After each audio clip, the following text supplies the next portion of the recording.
এই দুনিয়া থেকে আমিও চলে যাব, আপনিও চলে যাবেন। আমলহীন ঈমান নিয়ে আল্লাহর কাছে গেলে কোনো মূল্য পাবো না, আমলগুলো থাকতে হবে। আল্লাহ বলছেন, বান্দা আমল যদি মজবুত হয়ে যায়, ঈমানটাও যদি ক্লিয়ার থেকে যায়, আমি তোকে 1 নম্বর জান্নাত, জান্নাতুল ফেরদাউসের মেহমান বানায় নেব। জান্নাতুল ফেরদাউস আমি তোকে দিয়ে দেব। জান্নাত মোট 8টা আল্লাহ রাব্বুল আলামিন রেখে দিয়েছেন আমার আপনার জন্য। 1 নম্বর জান্নাতটা হলো জান্নাতুল ফেরদাউস। সেই জান্নাতুল ফেরদাউসকে আল্লাহ তাআলা এমন জায়গায় রেখে দিয়েছেন, আমার আল্লাহ তাআলা বলছেন, যে বান্দা আমাকে খুশি করার জন্য আমার ডাকে সাড়া দেবে, মসজিদে যার দিলটা লটকানো থাকবে, আমি আল্লাহ ঘোষণা করছি, আমি তাকে আরশ আজিমের ছায়ার নিচে আমি তাকে স্থান দিয়ে দেব। আরশ আজিমের ছায়ায় আমি তাকে জায়গা করে দেব, আমি তাকে আরশ আজিমের ছায়ার মেহমান বানাবো। জোরে বলি সুবহানাল্লাহ। আরশ আজিমটা কয় মাইল দূরে বলেন? আরশ আজিম কয় মাইল দূরে? কয়েক মাইল দূরে। আমরা কেউ যেতে পারবো?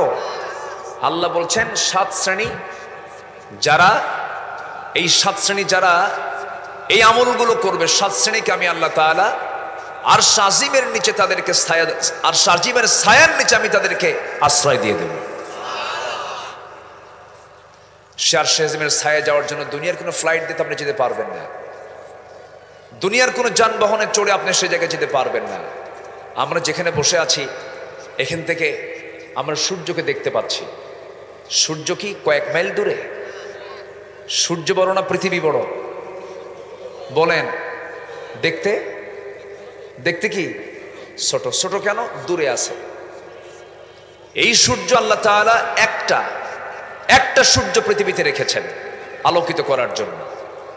এই ছোট্ট পৃথিবীকে আলোকিত করার জন্য আল্লাহ তাআলা এত বড় সূর্য এখানে সেট করেছেন, যে সূর্যটা এই পৃথিবী থেকে অথবা ওই সূর্য থেকে পৃথিবীটা এত ছোট, এই পৃথিবীকে সূর্যের সমান হতে গেলে এই পৃথিবী আরো 13 লক্ষ পৃথিবী লাগবে একটা সূর্যের সমান হবে।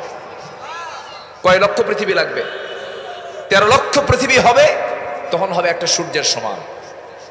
এত বড় একটা লাইট আল্লাহ তাআলা পৃথিবীকে আলোকিত করার জন্য, গাছগাছালি সব কিছুকে ঠিকঠাক রাখার জন্য আল্লাহ তাআলা এত বড় সূর্যের ম্যানেজমেন্ট করেছেন। জোরে বলি সুবহানাল্লাহ। আমার বন্ধুগণ, এই সূর্য পৃথিবী থেকে 13 লক্ষ গুণ বড়। আবার রাতের বেলা যে চাঁদ দেখতে পাই, চাঁদের পিছনে কিছু তারকা দেখতে পাই, এই তারকাগুলো আরো বড়। চাঁদের দেশে মানুষ গেছে, মঙ্গল গ্রহে মানুষ গেছে, সফর করেছে, ঘুরে ফিরে আসছে, দেখে আসছি। এখন এই যে তারকার দেশগুলো আছে, তারকাটা আরো দূরে। যদিও তারকাকে আমরা ছোট্ট ছোট্ট দেখতে পাই, এই তারকাগুলো এক একটা এত বড়। ব্যাটেল জুইস নামে একটা তারকা আছে, এই তারকাটা ওই সূর্যের চাইতে আরো 33 কোটি গুণ বড়। জোরে বলি সুবহানাল্লাহ। কত কোটি গুণ? 33 কোটি গুণ বড়।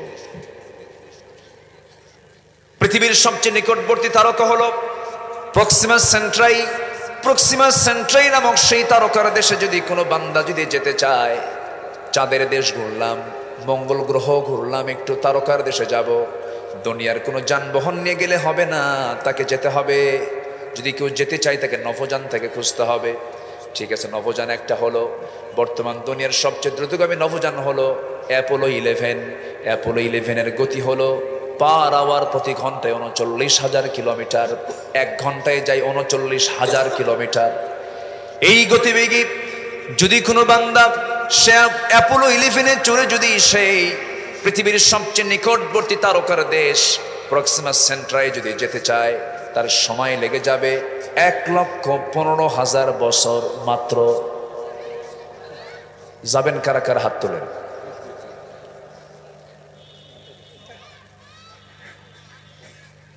কি জানি বললেন উনি? কোন যে যাব না কি জানি উনি বললেন। হ্যাঁ, কমতে যাব। হ্যাঁ, অসম্ভব। বাঁচবেন কয়দিন, যাবেন কোন দিন? শুধু পৃথিবীর সবচেয়ে নিকটবর্তী তারকা প্রক্সিমা সেন্ট্রায় যেতে ঘন্টায় 39,000 কিলোমিটার বেগে যেতে সময় লাগতেছে আপনার 1,15,000 বছর। বলেন তাহলে আরশ আজিমের ছায়াটা পেতে গেলে পৃথিবীর কোনো চেষ্টা দিয়ে সম্ভব? আমার আপনার বুদ্ধি দিয়ে সম্ভব? আমাকে নিয়ে যাবেন কে? আসতে বলবেন না কে? আল্লাহ নিয়ে যাবেন। আল্লাহ বলছেন সাবআতু ইযিল্লুহুমুল্লাহু ফি যিল্লিহি ইয়াউমুল লা যিল্লা ইল্লা যিল্লুহু। 7 শ্রেণীকে আমি আরশের ছায়ার নিচে আরশের ছায়ার নিচে আমি তাদেরকে আশ্রয় দিয়ে দেব, মেহমান বানায় নেব। সেই দিন যেদিন আল্লাহর ছায়া ছাড়া কোনো ছায়া থাকবে না। নাম্বার ওয়ান হলো সেই বান্দাকে আল্লাহ তাআলা ওই জায়গায় আশ্রয় দিয়ে দিবেন। 1 নাম্বার হলো শাবুন নাশা ফি ইবাদাতিল্লাহ। ওই যুবককে আল্লাহ তাআলা আরশের ছায়ার নিচে স্থান দিবেন যে যুবক তার যৌবন কালটাকে আল্লাহর ইবাদতে কাটায়া দিয়েছে। ইমামুন আদিলুন, ন্যায় বিচারক। প্রথম হলো ন্যায় বিচারক। ন্যায় বিচারককে আল্লাহ তাআলা আরশ আজিমের ছায়ায় জায়গা দিয়ে দিবেন। ন্যায় বিচারককে 1 নাম্বার কেন বলা হলো? কারণ এই পৃথিবীতে সবচেয়ে দামি পোস্ট হলো বিচারকের পদ। বিচারকের পদ হলো সবচেয়ে দামি পদ। এই বিচারের জিনিসটা যদি, বিচার কাজটা যদি গোটা দুনিয়াতে ঠিক থেকে যায়, দুনিয়া ঠিক থেকে যাবে। যে সমাজে বিচার ঠিক থাকে সেই সমাজে সব ঠিক থাকে। আর যে সমাজে বিচার প্রশ্নবিদ্ধ হয় সেই সমাজটা ঘুরে ধরা সমাজ হয়ে যায়। আজকে গোটা দুনিয়া জুড়ে যত বিচার ব্যবস্থাগুলো আছে সেগুলো কি ঠিক না বেঠিক? জোর যার কি? জোর যার। আইন সবার জন্য কি সমান আছে নাকি? সমান নাই।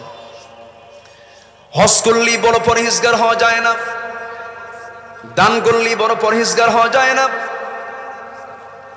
5 ওয়াক্ত নামাজ পড়লেই বড় পরহেজগার হওয়া যায় না। এগুলো তো ডিউটি, এগুলো তো আদায় করতে হবে। আল্লাহ তাআলা এই জায়গায় বলছেন ইয়াদিলু হুয়া আকরাবু লিত্তাকওয়া। সঠিক বিচার করো, এটাই হলো তাকওয়ার সবচেয়ে উত্তম পন্থা। জোরে বলেন সুবহানাল্লাহ। যার বিচার ঠিক নেই তার কোনো কিছুই ঠিক নাই। যার ওজন ঠিক নেই তার কোনো কিছু ঠিক নাই। যার বিচার ঠিক আছে, যার ওজন ঠিক আছে, তার সব ঠিক আছে। জোরে বলেন সুবহানাল্লাহ। আমার বন্ধুগণ, 1 নাম্বার হলো ন্যায় বিচারককে আল্লাহ তাআলা আরশের ছায়ায় জায়গা দিবেন। নাম্বার 2 হলো ওই যুবককে জায়গা দিবেন যে যুবক তার যৌবন কালটাকে আল্লাহর ইবাদতে কাটায়া দিয়েছে। যৌবনের রক্ত উন্মাদনায়, যৌবনের গরম রক্তে সে তার যৌবনটাকে নষ্ট করে নাই। কোনো নারীর ফাঁদে সে পড়ে নাই, সে নারীর চক্রে পড়ে নাই, কোনো ফিতনায় সে পড়ে নাই। আমার মা, আপনি আবার মন খারাপ করবেন না, আপনি আমাদেরকে নারীর ফাঁদ বলছেন, আমাদেরকে ছোট করছেন। না না, আমার মা আজকের মাহফিলে যারা আসছেন আমি আপনাদেরকে সম্মান করেই কথা বলছি। তবে একটা বিষয়, আজকে গোটা মুসলিম বিশ্বের মুসলমানদের ঈমান ধ্বংস করার জন্য ইউরোপ আমেরিকার সবচেয়ে বড় হাত নিয়েছে, সবচেয়ে বড় মাধ্যম নিয়েছে মেয়েদেরকে উলঙ্গ করে রাস্তায় বের করে ঈমানটা কেমনে নষ্ট করে দেওয়া যায়। ঠিক কিনা? মেয়েদের গায়ে আজকে কাপড় চোপড় আছে নাকি? মেয়েদেরকে উলঙ্গ করে ঘর থেকে বের করে দিয়েছে। পারমাণবিক বোমা যত বড় মানবতার জন্য হুমকি স্বরূপ, তার চেয়ে বড় হুমকি স্বরূপ হলো আমেরিকার বলিউড, ভারতের বলিউড। ঠিক কিনা? সব শেষ করে দিচ্ছে মুহূর্তের মধ্যে। ঈমানটাকে খেয়ে শেষ করে ফেলছে তারা। যুবক, এই শেষ সময়ে, শেষ জামানায়, শেষ দুনিয়া বলবো আমি, দিন যত যাচ্ছে কিয়ামত দূরে না কাছে। আমার নবীজির আগমন মানে কিয়ামতের লক্ষণ। আমার নবীর আগমন হয়ে গেছে না? হয়ে গেছে মানে কি? কিয়ামত সামনে চলে আসছে। 1400 বছর পার হয়েছে, সামনে দিনগুলো আসতেছে, হলো কিয়ামতের নিকটবর্তী সময় আমরা চলে আসছি। আমাদের প্রিপারেশন, আমাদের প্রস্তুতি নেওয়ার দরকার আছে না নাই? আসতে বলবেন না, আছে না নাই? আচ্ছা আমার বন্ধুগণ, এই জন্য আল্লাহ তাআলা বলছেন, ও যুবক, তোমার যৌবন কালটাকে তুমি কাজে লাগাও আমার ইবাদতের জন্য। সকল প্রকার ফিতনা থেকে বাঁচার চেষ্টা করো। নাম্বার 3 হলো রাজুলুন কলবুহু মুআল্লাকুম বিল মাসাজিদ। ওই সমস্ত বান্দাকে আমি আল্লাহ তাআলা আরশের ছায়ার নিচে জায়গা দিয়ে দেব যে সমস্ত বান্দার দিলটা সর্বক্ষণ ঝুলিয়ে থাকে, লটকানো থাকে মসজিদের সাথে। আজান শোনার সঙ্গে সঙ্গে সে বেপরোয়া হয়ে যায়, আজান শোনার সঙ্গে সঙ্গে সে অস্থির হয়ে যায়। কেমন অস্থির হয়ে যায়? যদি কেউ কোনো ছাগলকে বেঁধে রাখে, সামনে কিছু পাতা আছে, কিছু ঘাস আছে, সে খেতে চাচ্ছে, কিন্তু ছাগলের গলায় দড়ি দিয়ে শক্ত করে আর এটা সেটে বেঁধে রেখে দিয়েছে। ওই ছাগলটা বের হওয়ার জন্য যেমন দড়ি থেকে বের হওয়ার জন্য যেমন চেষ্টা চালায়, ওই পাতা খাওয়ার জন্য ইমানদার যখন জমিনে চলাফেরা করতে করতে যখন তার কানে যখন আজান কর্ণ করে ঢুকে যায়, আজান শোনার সঙ্গে সঙ্গে সে ছটফট করে আমি কখন মসজিদে চলে যাব, সব শিকল ভেঙ্গে ফেলে সে মসজিদের দিকে চলে যায়। আল্লাহ বলছেন, বান্দা এই কাজের জন্য আমি তোকে আর শাজিমের ছায়ার নিচে জায়গা দিয়ে দেব। জোরে বলি সুবহানাল্লাহ। ওয়াল্লাযীনা ইসতাজাবু লিরাব্বিহিম ওয়া আকামুস সালাহ, যারা আল্লাহর ডাকে সাড়া দেবে, যারা নামাজ কায়েম করবে, আমি আল্লাহ তাকে ফাজরুহু আলাল্লাহ, আমি আল্লাহ তাকে নিজ হাতে পুরস্কার দিয়ে দেব। জোরে বলি সুবহানাল্লাহ। সবাইকে 5 ওয়াক্ত নামাজ পড়তে রাজি আছে নাকি? সবাইকে 5 ওয়াক্ত নামাজ পড়তে রাজি আছি? জোরে বলি ইয়া আল্লাহ। আর জোরে বলি ইয়া আল্লাহ। আমাদেরকে 5 ওয়াক্ত সালাত আদায় করার তৌফিক তুমি আল্লাহ দিয়া দাও। জোরে বলি আমিন। আরো জোরে আমিন, আরো জোরে আমিন। নাম্বার 4 হলো ওই যুবককে আল্লাহ তাআলা জান্নাতের আরশের, আল্লাহর আরশের ছায়ার নিচে জায়গা দিয়ে দিবেন। রাজুলুন ইযা দাআতহু ইমরাতান যাত হাসাবিন ওয়া জামালিন ইন্নী আখাফুল্লাহ, যখন কোন বান্দাকে বলা হলো, বান্দা, একটা নারী এসে তাকে প্রেমের প্রস্তাব দিয়েছে, সুন্দরী নারী, সম্ভ্রান্ত পরিবারের নারী তাকে প্রেমের প্রস্তাব দিয়েছে, নোংরামির প্রস্তাব দিয়েছে, সঙ্গে সঙ্গে সেই যুবকটা বলে ফেললো, ইন্নী আখাফুল্লাহ, আমি কাকে ভয় করি? আসতে বলবেন না, কাকে ভয় করি? আজকের এই বর্তমান দুনিয়ার সকল যুবকদের জন্য একটা মডেল আল্লাহ তাআলা বানিয়েছেন, একজন পয়গম্বরকে, তিনি হচ্ছেন ইউসুফ আলাইহিস সালাতু ওয়াস সালাম। কি নবীর নাম বলেন? ইউসুফ আলাইহিস সালাতু ওয়াস সালাম। এই পৃথিবীতে আমার নবীর পরে সবচাইতে সুন্দর সুরতওয়ালা, সবচেয়ে সুন্দর চেহারাওয়ালা মানুষ ছিলেন, তার নাম কি? ইউসুফ আলাইহিস সালাতু ওয়াস সালাম। তার সুন্দর চেহারাটাই বড় পরীক্ষার কারণ হয়ে গিয়েছিল। আল্লাহ তাআলা তাকে সুন্দর চেহারা দান করেছিলেন। তার ভাইরা তার সঙ্গে শত্রুতা করলো, নিজের আপন ভাইরা তাকে শত্রুতা করলো, তাকে কূপের মধ্যে ফেলে দিয়ে দুনিয়া থেকে শেষ করে দেবে। কিন্তু আল্লাহ তাআলা যদি কাউকে উপরে তুলতে চান, ইউসুফ তার বড় দৃষ্টান্ত, তাকে কূপের মধ্যে ফেলে দিল একদিক থেকে, কূপের অন্য দিক থেকে আল্লাহ তাআলা তাকে সেই দেশের রাষ্ট্রনায়ক বানায় দিলেন। হিংসা করে কোনো লাভ, হিংসা করে কোনো লাভ, বরং হিংসা করবেন, আপনি জ্বলে পড়ে সারখার হয়ে যাবেন। আপনি কারো পিছনে দৌড়াবেন, আপনি দৌড়াচ্ছেন, সেও দৌড়াচ্ছে, আপনিও ঘেমে যাচ্ছেন, সেও ঘেমে যাচ্ছে। বরং কি দরকার মানুষের পিছনে লেগে থাকার? আপনি নিজেই নিজের কাজটা করুন, নিজেই জান্নাতের রাস্তা ক্লিয়ার করে নিন। পিছনে লেগে থেকে লাভ কি আমার ভাইয়েরা? ইউসুফ আলাইহিস সালামকে দুনিয়া থেকে বিদায় করার জন্য তার সব ভাই মিলে যখন কূপের মধ্যে ফেলে দিয়েছে, ইন্নী রাআইতু 11 কাওকাবান ওয়াশ-শামসা ওয়াল কামারা রাআইতুহুম লি সাজিদিন। এই আয়াতের ব্যাখ্যা যখন জানা হয়ে গেল, ইউসুফ আলাইহিস সালাম আল্লাহর পয়গম্বর হতে চলছেন। তার বাবা, ইউসুফের বাবার নাম কি বলেন তো? কি সুন্দর করে বলছে, বলি আলহামদুলিল্লাহ। ইয়াকুব আলাইহিস সালাম। বাপ বলছে, বাজান, তুই যে স্বপ্ন দেখছিস, এই কথা লা তাকসুস রুইয়াকা আলা ইখওয়াতিক, তোর ভাইদের কাছে এগুলো বলিস না, বললে তোকে মেরে ফেলবে। কিন্তু জেনে গেছে, সব ধরে নিয়ে গিয়ে 2 হাত 2 পা বেঁধে কূপের মধ্যে ফেলে দিস। এসে বলতেছে, আব্বা, ওরে যিবন, বাঘ খেয়ে ফেলছে। বাপ তো টের পাইছে, বাপ টের পেয়ে গেছে। বাপ তো চিন্তায় শোকে পড়ে চোখটা হারায় ফেলেছেন। আর আল্লাহর কাছে ফাসবরুন জামিল, ধৈর্যের পরিচয় দিচ্ছেন। তাহলে হতাশ হওয়া যাবে না। যখন আপনার ভাই আপনার বিরুদ্ধে অবস্থান করবে, তখন ভাবতে হবে আমার অবস্থা হয়েছে ইউসুফের মতো, ঠিক কি না? যদি আপনার বাপ আপনার বিরুদ্ধে চলে যায়, তখন আপনাকে ভাবতে হবে আমার অবস্থা হয়েছে ইব্রাহিমের মতো। কি আমার কথা কি বুঝে আসতেছে? যখন আপনি দেখবেন যে আপনার প্রতিবেশী আপনার সঙ্গে খারাপ আচরণ করছে, তখন আপনাকে ভাবতে হবে যে আমার অবস্থা হয়েছে আমার রসুলের মতো। রসুলকে তার প্রতিবেশীরা দেশ থেকে ঘাড় ধাক্কা দিয়ে বের করে দিয়েছে। সম্মানিত ভাই, ইউসুফ আলাইহিস সালাম পূর্ণ যৌবন প্রাপ্ত হলেন। এত সুন্দর চেহারা আল্লাহ তাআলা তাকে দান করেছিলেন। এমন একজন নারীর তিনি নজরে পড়ে গেলেন, যে নারীটা হলো রাজরানী। কি রানী? রাজরানী, রাজ দরবারের তিনি রানী। এই রানীর কবলে তিনি পড়ে গেলেন। বলতেছে, ইউসুফ, আমি তো তোমার প্রেমে দিওয়ানা হয়ে যাচ্ছি, আমি অস্থির হয়ে যাচ্ছি। ইউসুফ ইসলাম বললেন, দেখেন, আমরা আল্লাহর গোলাম, আল্লাহর হুকুমের বাইরে তো চলা যাবে না। অস্থির হয়ে গেল জুলাইখা। সবার কম বেশি ইতিহাস জানা আছে। যুবকরা দেখো, আল্লাহ তাআলা সূরা ইউসুফটা এমনি দেননি, সূরা ইউসুফ বেশি করে পড়বা। আল্লাহ সবাইকে, সব যুবককে ইউসুফের চরিত্রবান হওয়ার তৌফিক দান করুন। একটু ভেবে দেখেন, সাধারণ কোন নারী না, কিন্তু রাজরানী, রাজার স্ত্রী, সম্ভ্রান্ত এবং সুন্দরী নারী জুলাইখা। তাকে কাছে পাওয়ার জন্য একদম অস্থির হয়ে গেল। ছলে বলে কৌশলে একদিন তাকে একদম নিরিবিলি একটা নীরব পরিবেশে রাজ দরবারের 12টা দরজা লক আপ করে, বন্ধ করে, ঘরের মধ্যে তুলে নিয়ে বলতেছে, ইউসুফ, পৃথিবীর একটা পিঁপড়াও আমাদের খবর জানবে না, আমি আর তুমি ছাড়া। ইউসুফ বলছেন, যেখানে দুজন সেখানে তৃতীয় জন আমার আল্লাহ তাআলা। জোরে বলে সুবহানাল্লাহ। তাহলে আমরা ভালো হব কাকে সাক্ষী বানালে? আসতে বলবেন না, কাকে সাক্ষী বানালে? আল্লাহকে সাক্ষী বানালে। বলেন তো, আকাম কুকাম করার কোনো সম্ভাবনা আছে? বলেন, সম্ভাবনা আছে? আমরা তো সাক্ষী আল্লাহকে বানাই না, আমরা খুঁজে দেখি তো কেউ দেখলো নাকি আমাদের, কিন্তু এইদিকে যে আল্লাহ দেখতেছে সব কিছু, বলে যায়। ইউসুফ আলাইহিস সালাম এই কথা যখন বললেন, জুলাইখা বলছে, ইউসুফ, আমি কিছু বুঝি না, আমি তোমার প্রেমে দিওয়ানা হয়ে গেছি, আমি তোমাকে দেখে অস্থির হয়ে যাচ্ছি।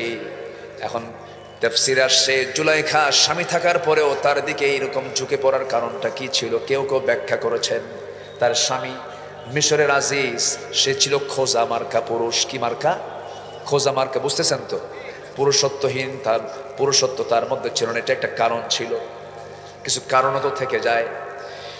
এই জুলাইখা ইউসুফ আলাইহিস সালামকে যখন কাছে পাওয়ার জন্য ঘরের মধ্যে তুলে সমস্ত কথাগুলো প্লেস করতেছে, বলতেছে, ইউসুফ, তোমার চক্ষু কত সুন্দর টানা টানা। ইউসুফ বলছেন, চোখের প্রশংসা করো না জুলাইখা, এই চোখগুলো কিয়ামতের দিন জাহান্নামের ফেরেশতারা টেনে টেনে তুলবে। এবার বলছে, ইউসুফ, তোমার চুলগুলো কত সুন্দর মসৃণ। ও জুলাইখা, চুলের প্রশংসা করো না, চুল যিনি বানিয়েছেন সে আল্লাহর, তুমি প্রশংসা করো। এবার বলতেছে, ইউসুফ, তোমার চামড়াগুলো কত সুন্দর মসৃণ, আমি তোমাকে ছাড়া বাঁচবো না, তুমি আমার দিকে একটাবার তাকায় দেখো। ইউসুফ বলছেন, না না, তোমার দিকে তাকানো যাবে না, তোমার দিকে তাকানো আমার জন্য জায়েজ নাই, কারণ তুমি তুমি তুমি অন্যের স্ত্রী, আমি তোমার দিকে তাকাবো কেমনে? বৈধ কোনো সম্পর্ক হয়নি, তোমার দিকে আমার তাকানো যাবে না। এবার জুলাইখা করলো কি, অধিকাংশ তাফসীর এসেছে, তার দেহের সমস্ত সৌন্দর্যের পসরাগুলো, কাপড়ের একটা করে পাট্টাগুলো একটা একটা করে খুলছে, খুলে সামনের দিকে ঝুঁকে ঝুঁকে যাচ্ছে, চুলের খোপাটা ছেড়ে দিয়ে তার দিকে যাচ্ছে। ইউসুফ আলাইহিস সালাম ভয়ে অস্থির হয়ে যাচ্ছেন। কার ভয়ে? আসতে বলবেন না, কার ভয়ে?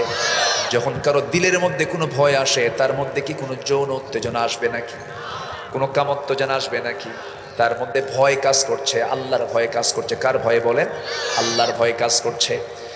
তিনি ভয়ের, একদম ভয়ের তীব্রতায় চোখে পানি চলে আসছে তার।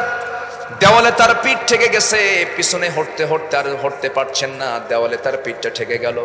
এখন তিনি চিন্তা করছেন, আল্লাহ, কি করব আমি? সে তো আমার দেহের দিকে আগায় আসতেছে, আমি কি করব? আল্লাহ, আমাকে পথ দেখায় দাও। ওয়াল্লাযীনা জাহাদু ফীনা লানাহদিয়ান্নাহুম সুবুলানা। যুবকরা দেখো, ইউসুফ আলাইহিস সালাম সেই সময় চক্ষু বন্ধ করে ওই তালাবদ্ধ দরজার দিকে একটা দৌড় মারলেন। এক দৌড় মারলেন তিনি, কিন্তু আল্লাহ তাআলা তার জন্য একটা দরজা নয়, 12টা দরজা পটপট করে খুলে দিলেন। বাইরে বের হয়ে গেলেন। জুলাইখা পিছে পিছে যায়। জুলাইখা পিছনে গিয়ে তার পিছনের জুব্বার পিছনটা, কামিসুহু মিন দুবুরিন, জুব্বার পিছনটা টান মেরে ধরে, জুব্বার পিছনটা টান মেরে ধরে, পিছন থেকে যখন জামাটা টান মেরেছেন, সেই টান মারার সঙ্গে সঙ্গে লম্বা লম্বা নখ ছিল, সেই লম্বা লম্বা নখগুলো জুব্বার কাপড়ের মধ্যে গেঁথে গেল, ছিঁড়ে গেল। কামিসুহু মিন দুবুরিন। সামনে ওই জুলাইখার হাজবেন্ড ওই জুলাইখার স্বামী মিশরের বাদশাহ আজিজ তাদের এই দৃশ্যটা দেখে ফেললো, বলে ফেললো ইন্না কাইদাকুন্না আজিম, তোমাদের ষড়যন্ত্র মারাত্মক ষড়যন্ত্র, মামলা দিয়ে দেব। তদন্ত কমিটি করা হলো। তদন্ত কমিটি রিপোর্টে বলা হলো যেহেতু ইউসুফের জুব্বার পিছন দিকটা ছিঁড়েছে, সামনের দিকটা ছিঁড়লে প্রমাণ হতো। জুলাইখাই যেতে চাচ্ছিল কিন্তু ইউসুফ তাকে জড়িয়ে ধরেছে, কিন্তু জুব্বার পিছন দিকে ছিঁড়ে যাওয়া মানে ইউসুফ দৌড় মারতে চেয়েছে, জুলাইকে পিছন দিকে টান মেরে ধরেছে। তদন্ত রিপোর্টে প্রমাণ হয়ে গেল জুলাইখার দোষ। জুলাইখার দোষ যখন প্রমাণ হয়ে গেল, মামলা চলে গেল ট্রাইব্যুনালে। মামলা হলো, মামলার রায়টা যখন ইউসুফের পক্ষে চলে যাবে, সেই সময় মিশরের বাদশা চিন্তা করলো রানীর বিপক্ষে যাওয়া মানে রাজার বিপক্ষে চলে যাওয়া, আইনটাকে সম্পূর্ণ, রায়টাকে সম্পূর্ণ উল্টায় দেওয়া হলো। এটা মনে হয় এখন দুনিয়াতে নাই। আসতে বলে আছে না নাই? দোষ করে একজন, মামলা খায় আর একজন। কে আছে না নাই? আচ্ছা আমার বন্ধুগণ, ইউসুফ আলাইহিস সালাতু ওয়াস সালাম সঙ্গী সঙ্গী যখন শুনতে পেলেন রায়টা তার বিরুদ্ধে চলে গেছে, জেলখানায় তাকে যেতে হবে, জেলখানার রায় শুনে তিনি, মামলার রায় যখন তিনি শুনতে পেলেন, মুসকে মুসকে হাসি দিচ্ছেন। সবাই বলছে ইউসুফ, মামলার কথা শুনে, রায়ের কথা শুনে মানুষ কান্দে, জেলখানার রায় হয়ে গেলে, জেলের রায় হয়ে গেলে মানুষ কান্দে, তুমি হাসো কেন? তিনি বলছেন আহাব্বু ইলাইয়া, আমার কাছে জেলখানা এই মুহূর্তে প্রিয়, কারণ জেলখানায় গেলে পরে অন্তত জুলাইখার অত্যাচার থেকে বাঁচবো। জোরে কান সুবহানাল্লাহ। চলে গেলেন তিনি। হে যুবকরা, তোমার যৌবনকে কন্ট্রোল করতে হবে। তোমার সামনে অনেকে এসে প্রস্তাব দিয়ে ফেলবে, তুমি বলে ফেলবে ইন্না খাফুল্লাহ। এটার ফলাফল হলো আল্লাহ বলছেন ওই যুবককে আমি আল্লাহ তাআলা আরশ আজিমের ছায়ায় মেহমান বানায়া নেব। জোরে বলে সুবহানাল্লাহ, জোরে বলে সুবহানাল্লাহ। আমার ভাইয়েরা, আরেক শ্রেণী হলো যে আল্লাহর পথে দান করবে ডান হাতে, বাম হাত জানবে না, বাম হাতে দান করবে, ডান হাত জানবে না, গোপনে গোপনে দান করবে। আর যে ব্যক্তি কারোর সঙ্গে সম্পর্ক গড়বে, আল্লাহর জন্য সম্পর্ক ছিন্ন করবে, কার জন্য? আল্লাহর জন্য। আমার ভাইয়েরা, আমরা কার সাজিমের ছায়ার কি মেহমান হতে চাই নাকি? সবাইকে হতে চান নাকি? সবাইকে মেহমান হতে চাই নাকি? নামাজ পড়বো কয় ওয়াক্ত? আসতে বলবেন না, কয় ওয়াক্ত? নিজের চরিত্রকে সুন্দর রাখবো, জোরে বলি ইনশাআল্লাহ, আরো জোরে বলি ইনশাআল্লাহ। বিশেষ করে সবার বাড়িতে মা বোন আছে। আজকে দুনিয়াতে সবচেয়ে বড় ফিতনা ছড়িয়েছে ইহুদি খ্রিস্টানরা মেয়েদেরকে নিয়ে। মেয়েদেরকে ঘর থেকে তারা বের করে তারা বিফল না সফল হয়েছে? সফল হয়েছে। আজকে মার্কেটগুলোতে পুরুষ বেশি না মহিলা বেশি? বলেন, পুরুষ বেশি না মহিলা বেশি? রমজানের এই 30 দিনের কোন দশকে সবে কদর? বলেন কি প্রথম দশক, মাঝখানের দশক না শেষ দশক? শেষ দশকে সবে কদর। ওই সবে কদরটা এত দামি একটি রাত্রি, যে রাত্রে কোরআন নাজিল হয়েছে। আল্লাহ তাআলা বলছেন ওই রাতটা তোমার জন্য যদি কবুল হয়ে যায়, 1000 মাস ইবাদত করলে যে সওয়াব, তার চেয়ে বেশি সওয়াব আমি তোমার আমলনামায় দিয়ে দেব। এই জন্য সেই রাত যেন মিস না হয়, সেই জন্য আল্লাহ তাআলা ওয়ান্তুম আকিফুনা ফিল মাসাজিদ, আল্লাহ তাআলা মানব বান্দার জন্য ইতিকাফের একটা হুকুম দিয়েছেন। ইতিকাফ হবে ছেলেদের জন্য মসজিদ আর মেয়েদের জন্য বাড়ির কোণা। তারা কি করবে? ইতিকাফ থেকে সবে কদরটা তালাশ করবে। কিন্তু একটা প্রশ্ন করি, আমার দেশে রমজানের কোন দশকে মার্কেটে লোক কম না বেশি? বলেন কোন দশকে? কোন দশকে? কোন দশকে? শেষ দশকে। সেই মার্কেটগুলোতে পুরুষ বেশি না মহিলা বেশি? সবে কদর তালাশ করতে যায়। হ্যাঁ,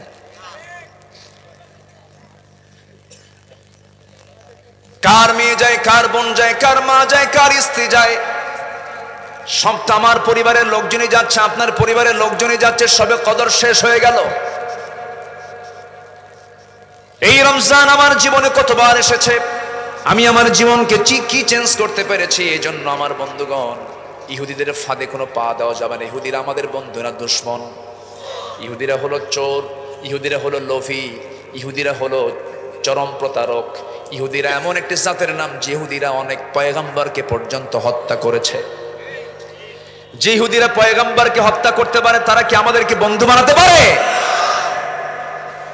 গোটা পৃথিবীর যত অপকর্ম প্রেজেন্ট ওয়ার্ল্ডে, আগে তো ছিল এই প্রেজেন্ট ওয়ার্ল্ডে, বর্তমান দুনিয়াতে যত অপকর্ম, সব অপকর্মের মূল হোতা হলো ইহুদির বাচ্চারা, খ্রিস্টানের বাচ্চারা।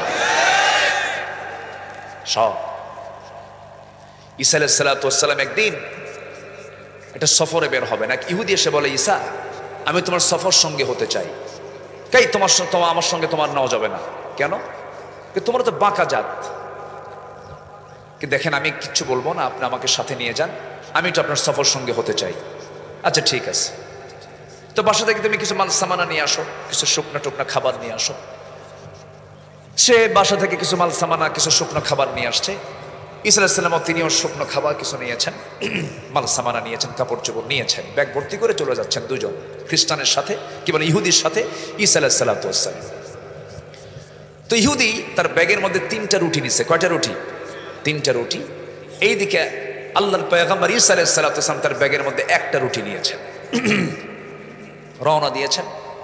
তো ঈসা আলাইহিস সালাম তো এমন নবী ছিলেন, শুধু ব্যাগের খবর না, ওমা তাদখিরুনা ফি বুয়ুতিকুম, তোমাদের বাড়িতে কি রান্না হয় আমি ঈসা আমার বাড়িতে বসে থেকে বলতে পারি। যদি বলে সুবহানাল্লাহ। এই এলেমটার ঈসা আলাইহিস সালামকে কে দিয়েছেন? আল্লাহ দিয়েছেন। তিনি যাচ্ছেন, তো ভাবলেন যে ওর ব্যাগের মধ্যে তো 3টা রুটি আছে, আমার 1টা রুটি চলবে। তো সামনে কিছুদিন যেতে না যেতেই বললেন, ইহুদি আমাদের তো ক্ষুধা লাগবে, একটু খেতে বসি, দেখো তো কোনো খাবার টাবার তোমার ব্যাগের মধ্যে আছে কিনা বের করো। আল্লাহর পয়গম্বর ঈসা আমার ব্যাগের মধ্যে কোনো খাবারই নাই। কি কথা কি বুঝতেছেন? ঈসা ভাবতেছেন যে এই লোকটারে নিয়ে আমি যাবো কেমনে? এই কি শুরুতেই বলতেছে রুটি নাই, কি হবে, কি করব? এখান থেকে একটা বিষয় ফাইন্ড আউট হলো, সেটা হলো ইহুদিরা সত্য কথা বলে না মিথ্যা কথা বলে। আল্লাহর নবীর সঙ্গে আচরণ করছে তারা। ঈসা আলাইহিস সালাম কিছু বললেন না, সামনে চলুন, ভাবলেন দেখি একে যদি হেদায়েতের দিকে নিয়ে আসা যায়, চেষ্টা করলেন। সামনে চলতে চলতেই প্রচন্ড ক্ষুধা লাগছে। তো ক্ষুধার আগেই তিনি একজনের সঙ্গে দেখা করলেন।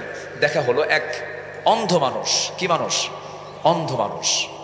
অন্ধ মানুষ এসে ঈসার সামনে দাঁড়ায় গেছে। আল্লাহ তাআলা ঈসা আলাইহিস সালামকে একটা মর্যাদা দান করেছেন। অন্ধের চোখে যদি হাত দিতেন, হাতের ছোঁয়া লাগাতেন, তিনি ছোট্ট একটা লাঠিও রাখতেন, ছোট্ট ছড়িও রাখতেন। হাতের ছোঁয়া লাগালে অন্ধওয়ালার চোখ ভালো হয়ে যেত। ওয়াবরিআল আকমাহা ওয়াল আবরাসা ওয়া উহইয়াল মাউতা বিইذনিল্লাহ। আল্লাহু আকবার বলো। কোরআনের আয়াত, তাই না? ইনি বড় আলেমে দ্বীন, ফাজিল মাদ্রাসার প্রিন্সিপাল মহোদয় তিনি। তো অন্ধ ভালো হয়ে গেছে। অন্ধ বলতেছে, জীবনে আমি চোখে কিছু দেখি নাই, মার পেট থেকে অন্ধত্ব নিয়ে দুনিয়াতে এসেছিলাম, আপনার মাধ্যম দিয়ে আল্লাহ তাআলা আমাকে সুন্দর চক্ষু দান করেছেন। আপনি যে আল্লাহর নবী, কোনো সন্দেহ না, আমাকে পড়িয়ে দেন আশহাদু আল্লা ইলাহা ইল্লাল্লাহ। অন্ধ লোকটা কালিমা পড়ল। ঈসা আলাইহিস সালাতু ওয়াস সালামের সঙ্গে থাকা সেই ইহুদি সামনে দাঁড়ায় দাঁড়ায় দৃশ্যগুলো দেখতেছে। ঈসা আলাইহিস সালাতু ওয়াস সালাম মনে মনে ভাবলেন, যেহেতু অন্ধ লোকটা কালিমা পড়লো, মনে হয় এই লোকটাও কালিমা পড়তে পারে। কিচ্ছু কয় না।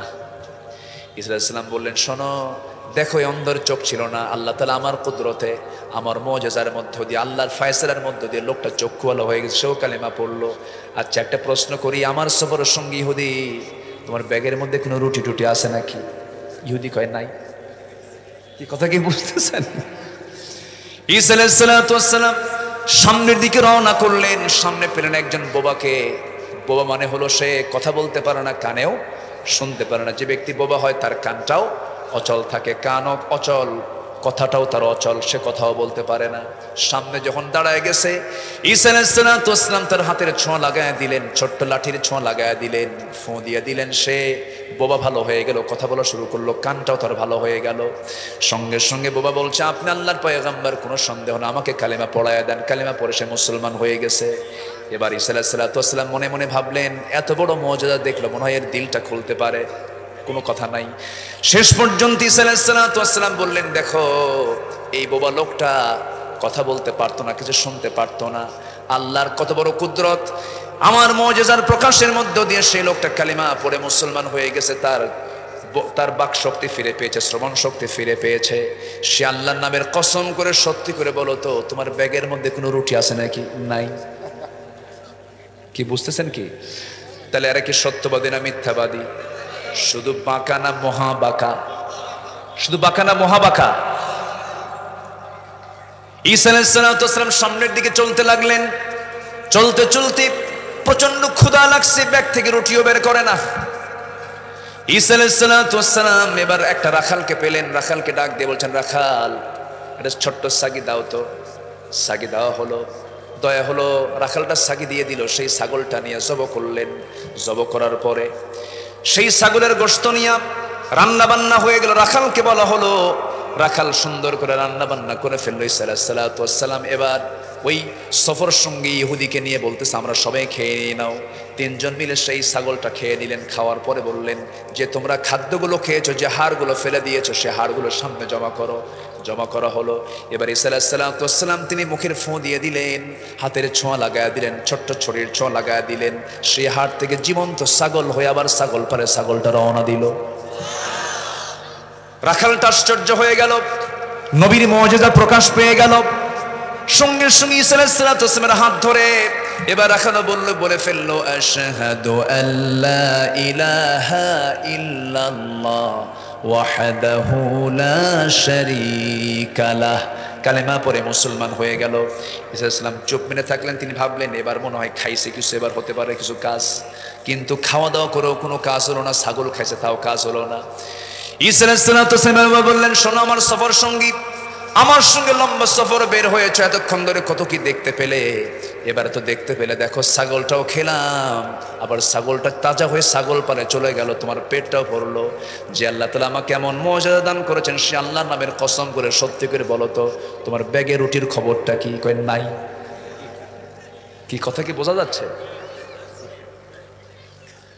ঈসা আলাইহিস সালাম নবীদের ধৈর্য সবচেয়ে কম না সবচেয়ে বেশি? নবীদের ধৈর্য সবচেয়ে কম না সবচেয়ে বেশি? তিনি বিন্দু পরিমাণ হতাশ হলেন না। এবার তিনি সামনের দিকে রওনা করলেন। রওনা করে ক্লান্ত শ্রান্ত দেহ নিয়ে তিনি শুয়ে পড়লেন। সফর সঙ্গে পাশে ইহুদিটা আছে, শুয়ে পড়েছেন। পাশে ছোট্ট ছড়িটা, ছোট্ট লাঠিটা রেখে দিয়ে তিনি ঘুমিয়ে পড়েছেন। ইহুদি মনে মনে চিন্তা করলো, এই লাঠি দিয়ে যেহেতু অন্ধ ভালো হলো, বোবা ভালো হলো, মরা ছাগল তাজা হলো, লাঠি নিয়ে চুরি করে দৌড় মারি। কি কথা কি বুঝতেছেন? ইহুদির জাত হচ্ছে এই জাত। আল্লাহ তাআলা বলছেন, ইহুদিরা কখনো মুসলমানদের বন্ধু হতে পারে না, এদেরকে বিশ্বাস করা যাবে না। যত বড় বড় কোম্পানি, বাটা বলেন, কিটক্যাট বলেন, পেপসি বলেন, কোকাকোলা বলেন, যত বড় বড় কোম্পানি, লিভার ব্রাদার্স বলেন, বড় বড় কোম্পানিগুলো সব হলো ইহুদির বাচ্চাদের। ওরা আমাদের কাছে জিনিসগুলো বিক্রি করে টাকা পয়সা কামাই কইরা ফিলিস্তিনে মুসলমানদেরকে বোম্বিং করে শেষ করে। আমার বন্ধুগণ, ঈসা আলাইহিস সালাম সামনের দিকে চলতে লাগলেন। ঘুমিয়ে পড়েছেন, লাঠিটা চুরি করে নিয়ে চলে গেছে। ঘুম থেকে জায়গা পেয়ে দেখেন লাঠিও নাই, সফর সঙ্গীও নাই। ঈসা আলাইহিস সালাম মনে মনে ভাবলেন, আহারে এমন সফর সঙ্গী পাইলাম, শেষ পর্যন্ত আমার জিনিস নিয়ে সব দৌড় মারছে। কথা বুঝেন নাই?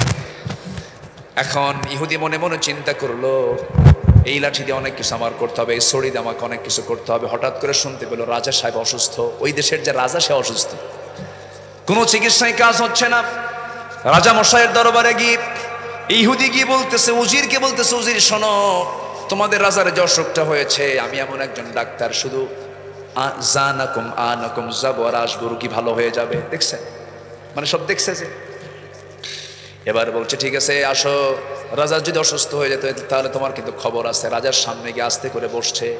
কিন্তু যিনি এই লাঠিওয়ালা, সেই লাঠিওয়ালা এখানে কি আছে নাকি? আসতে বলবেন না, আছে নাকি? সেই লোকটা তো নাই, সেই পয়গাম্বর তো নাই। সব কিছু ঠিক আছে, কিন্তু মূল ডাক্তার যদি অপারেশন না করে, যদি হকার ডাক্তার, হাতুড়ে ডাক্তার যদি অপারেশন করে, যেখানে করবে ইঞ্জেকশন সেখানে করবে অপারেশন, ঠিক কিনা বল? উল্টা পাল্টা হয়ে যাবে। উল্টা পাল্টা হয়ে গেছে। যখন এই ইহুদির হাতে যখন ছুরিটা এসেছে, আস্তে করে যখন লাঠির ছোঁয়া দিয়ে দিয়েছে, রাজা ছিল তাজা, রাজা গেছে মইরা। রাজা কি গেছে? মরে গেছে। রাজা যদি মরে যায় তখন প্রজাদের কি অবস্থা হতে পারে? কিল ঘুষি লাত্তি খায়া রক্তাক্ত অবস্থায় তাকে ঢুকিয়ে, তাকে সবাই মিলে তাকে জেলখানার মধ্যে আটকায় রেখেছে। নিউজটা আল্লাহর পয়গম্বর ঈসা আলাইহিস সালামের কানে চলে গেছে। তিনি দৌড় মেরে চলে গেছেন। রাজ দরবারে গিয়ে বলছেন, কি হয়েছে? কে যে কাজ হয়েছে? একটা লোক রাজাকে দেখতে এসে রাজাকে মেরে ফেলছে।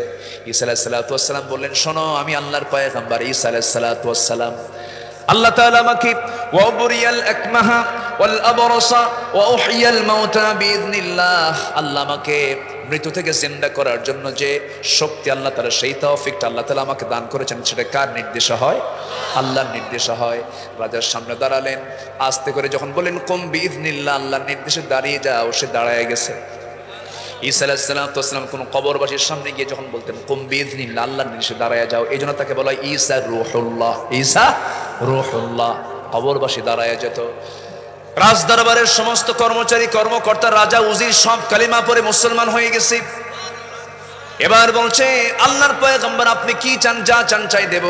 ঈসা বলছে আল্লাহর পয়গম্বর জাগতিক জীবনের কোনো কিছু চায় না, আমি তোমাদেরকে যদি কোনো কিছু পেতে চাই তোমাদের কাছ থেকে, সেটা হলো যে আসামি তোমাদেরকে, রাজাকে সুস্থ করার জন্য আসছিল ডাক্তার সেজে, তাকে আসামি বানাইয়া রক্তাক্ত করে তোমরা জেলখানায় ঢুকায় রেখেছো, সে তোমার সফর সঙ্গী, ওই লোকটাকে আমার হাতে একটু তুলে দাও। কি কথা বলছেন না? বিপদে বন্ধুর পাশে যে বন্ধু দাঁড়াবে সেই হচ্ছে প্রকৃত বন্ধু। আর তুমি আমার এমন বন্ধু, আমি তোমার বিপদে এসেছি কিন্তু তুমি আমার বিপদে, আমাকে বিপদে ফেলে চলে আসছো। আমি তোমার কাছে আসলাম, এত বড় বিপদ থেকে তুমি বেঁচে গেলে তোমাকে মেরেই ফেলা হতো। যে আল্লাহ তাআলা আমাকে এত বড় মুজিজা দান করেছেন, রাজ দরবারের সব কালিমা পড়ে মুসলমান হয়ে গেছে, সে আল্লাহর নামের কসম করে বলো তো তোমার ব্যাগে রুটির খবরটা কি? রুটি নাই। কি কথা কি বুঝতেছেন ভাই? হ্যাঁ, এই যা গোটা পৃথিবীর মুসলমানদের ঈমানকে নষ্ট করার জন্য মরিয়া হয়ে উঠেছে। আমার মা বোন যারা আসছেন, সবচেয়ে বড় অস্ত্র নিয়েছে হলো নারীদেরকে। এদেরকে কেমনে বাড়ি থেকে বের করে দেওয়া যায়, উলঙ্গ করা যায়। আজকে যেখানেই যাবেন সেই জায়গায় কি পর্দাশীলা নারীর চলাফেরা না পর্দাহীনা নারীর চলাফেরা? কোনো গায়ে কাপড় চোপড় নাই। পুরুষের পর্দা করা সুন্নত না ফরজ? বলেন সুন্নত না ফরজ? নফল না ফরজ? এই ফরজ হুকুম আমি যদি না ফলো করি আমার রোজা হবে না। এই ফরজ হুকুমটা আমরা ফলো করব। জোরে বলি ইনশাআল্লাহ, আর জোরে বলি ইনশাআল্লাহ, আর জোরে বলি ইনশাআল্লাহ। জান্নাত পাওয়ার জন্য ঠাকঠুক মেরে কয়েকটা সেজদা দিয়ে জান্নাত পাওয়া যাবে না। জান্নাতের জন্য মেহনত করার, পরিশ্রম করার দরকার আছে না নাই? আসতে বলবেন না, আছে না নাই? আমার মা আজকের মাহফিলে বেশি এসেছেন, আমি শুনেছি, আমি লক্ষ্য করছি আজকের মাহফিলে পুরুষের চাইতে মারা বেশি। আলহামদুলিল্লাহ বলেন। যদিও ছড়িয়ে ছিটিয়ে আছেন কিন্তু মাদের সংখ্যাই বেশি। আলহামদুলিল্লাহ। একজন নারী যার স্বামী ছিল ফেরাউন, স্বামীর হাতে জীবন দিয়েছেন ঈমানকে রক্ষা করতে গিয়ে। সে মহিলার নাম কি? সে মহিলার নাম কি? আসিয়া আলাইহিস সালাতু ওয়াস সালাম। তিনি শাহাদাত বরণ করেছেন। তাকে মেরেছে বাইরের মানুষ না ভিতরের মানুষ? বলেন, পরিবারের মানুষ না পরিবারের বাইরে? তাহলে ইসলামের বিরোধিতা পরিবার থেকেও আসতে পারে। আসিয়া আলাইহিস সালাতু ওয়াস সালামকে যখন বলা হলো, ফেরাউন বলছে আসিয়া আমি তোমাকে আমার রাজ্যের সেকেন্ড নাগরিক করেছি, তুমি হচ্ছে রাজরানী। আচ্ছা, রাজার দাম বেশি না রানীর দাম বেশি? ভালো করে কম। আচ্ছা, চেয়ারম্যান বড় না চেয়ারম্যানের বউ বড়? ভালো করে কম। এই যে একজন কইছে বউ বড়, যে বিয়ে করছে, ওই লোকটা বিয়ে করছে। তাহলে আপনি যত বড় হুজুর হন, যত বড় হুজুর হন, আপনি বউয়ের সামনে গিয়ে হুজুরগিরি খাটাবেন তো? বউ বলবে শোনো তুমি কত বড় হুজুর আমার জানা আছে, বসে থাকো। কি ঠিক আছে না? বসো এখানে। তাহলে বলেন, রানীর দাম কি কোন অংশ কম? কোন স্বামী বইয়ের কথা শোনে না? বলেন, সব স্বামী বইয়ের কথা শোনে, চলে। তাছাড়া সংসার হবে না তো। সংসার হবে? আপনি যত বুদ্ধি খাটান, বউ যদি কয় এটা মানি না, হয়তো সকালে না করছেন, দুপুরে না করছেন, শেষে বলবেন না তোমার কথাই ঠিক। কি ঠিক আছে কিনা বলেন? এটাই হয়। পারবেন না তো। এক রাজা প্রজাদের মাঝে ঘোষণা করছে, যে প্রজা বইয়ের কথা শুনবে তাকে একটা করে ঘোড়া উপহার দেওয়া হবে, আর যে প্রজা বইয়ের কথা শুনবে না, কি বলে, যে প্রজা বইয়ের কথা শুনবে তাকে একটা করে ডিম দেওয়া হবে, আর যে প্রজা বইয়ের কথা শুনবে না তাকে একটা করে ঘোড়া উপহার দেওয়া হবে। সারাদিন বইয়ের কথা শোনে না এমন লোক খুঁজে পাচ্ছে না রাজা। বিকালবেলা এক লোক এসে প্রজা এসে বলছে, জাহাপনা, জীবনে কোনোদিন আমি আমার বইয়ের কথা শুনি নাই। রাজার কলেজে একটু পানি আসছে, যাক আমি একটা লোক পাইছি তো, এই আস্তে বলে ওকে নিয়ে যাও, তোমার যে ঘোড়া পছন্দ হয় সে ঘোড়া নিয়ে চলে যাও। সে বেচারা করছে কালো একখান ঘোড়া নিয়ে চলে গেছে বাড়ি। কালো ঘোড়া নিয়ে চলে গেছে। বাড়িতে ঢোকার সঙ্গে সঙ্গে বউ বলে, তুমি এটা কি ঘোড়া আনলা? কালো কোনোদিন কালার হলো নাকি? লাল ঘোড়া নিয়ে আসো, যাও, কালো ঘোড়া আমার পছন্দ হয়নি। আচ্ছা ঠিক আছে। কি কথা কি চলে গেছে দরবারে গিয়ে বলতেছে, রাজা মশাই, ঘোড়া তো দিছেন আপনি, কিন্তু ঘোড়া তো আমার হলো না। এটা কেন, কি হয়েছে? কালারটা কালো হয়ে গেছে, রংটা লাল হলে ভালো হয়। কিন্তু তুমি রং লাল নিবা তো আগে নিয়ে গেলে না কেন? তোমার এই বুদ্ধি দিল কে? বউ আমার শিখাইয়া দিল। রাজা কয়, ঘোড়া থুইয়া ডিম নিয়ে যা। রাজ্যে কোনো প্রজা পাচ্ছে না। সন্ধ্যার সময় রাজা গেছে রানীর সামনে। রানী মুস্কি মুস্কি হাসি মেরে বলে, রাজা মশাই, পেলেন কি আপনার পছন্দের কোনো মানুষকে? সারাদিন ধরে একজন পাইছিলাম, তাও আবার সে বইয়ের কথাই শোনে। আসিয়া আলাইহিস সালামের এত বড় একটা পথ পেয়েও আসিয়া বললেন, আমার স্বামী, আমি কালিমা পড়ে মুসলমান হয়ে গেছি। সুবহানাল্লাহ বলবেন না? ফেরাউন তো আকাশ থেকে যেন পড়ে গেল। ফেরাউন বলছে, আসিয়া তুমি কি বলো? তুমি যদি আজকে কালিমার স্বীকৃতি দিয়ে দাও, আমি তো শেষ হয়ে যাব। আমার ঘরের মানুষ সেকেন্ড মানুষ, তুমি হলে সেকেন্ড নাগরিক। তুমি যদি এমনটা করে ফেলো, আমি তো বড় বিপদের সম্মুখীন হয়ে যাব। আসিয়া বলছেন, আমি সেই আল্লাহর প্রতি ঈমান এনেছি যে আল্লাহ আমারও আল্লাহ, আপনারও আল্লাহ। আমি চাই আপনিও জান্নাতবাসী হয়ে যান, আমিও জান্নাতবাসী হয়ে যাই। আমার যৌবন আপনার কাছে, আপনার যৌবন আমার কাছে। দয়া করে আমি আপনাকে কালিমার দাওয়াত দিচ্ছি। ওমান আহসানু কাওলাম মিম্মান দাআ ইলাল্লাহ। তিনিও কালিমার দাওয়াত দিলেন, তাকে আল্লাহর দিকে ডাকলেন তাকে। এবার ফেরাউন বলছে, আসিয়া, তোমার আল্লাহর সম্পর্কে আমার জানা আছে, মুসার সম্পর্কে আমার জানা আছে। মুসা সত্য, মুসার আল্লাহ সত্য, সবকিছু সত্য, কিন্তু আমি এটা মানবো না দুনিয়াতে। কারণ এই দুনিয়াতে মানলে পরে আমি ফেরাউন, আমার চেয়ারটা থাকবে না। চেয়ারকে রক্ষা করার জন্য ঈমান পর্যন্ত বেঁচে খাওয়া মানুষ আমার দেশে আছে না নাই? আসতে বলবেন না, আছে না নাই? ক্ষমতাকে পাকাপোক্ত করার জন্য নিরপরাধ, ক্ষমতাকে পাকাপোক্ত করার জন্য ঈমানদার, ক্ষমতাকে পাকাপোক্ত করার জন্য আল্লাহওয়ালা মানুষকে ধরে নিয়ে জেলখানায় ঢোকানো হয়, আছে না নাই?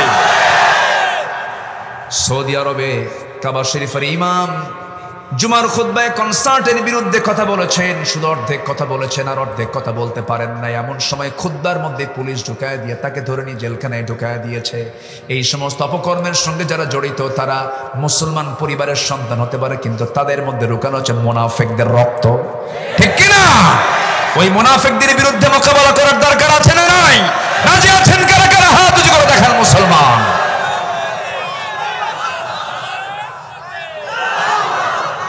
আল্লাহ কবুল করুন, জোরে বলি আমিন, আরো জোরে আমিন।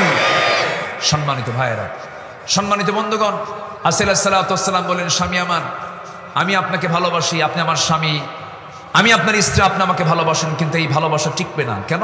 ঈমানের কাছে হেরে যাবে। আল্লাহু আকবার বলেন। আপনি কি করবেন করেন। ফেরাউন বলছে, শোনো, আমি তোমাকে হত্যা করব। আসিয়া বলছেন, আপনি আমার প্রতি অত্যাচারের মাত্রা যত বাড়াবেন, আমার ঈমান তত পাকা হয়ে যাবে।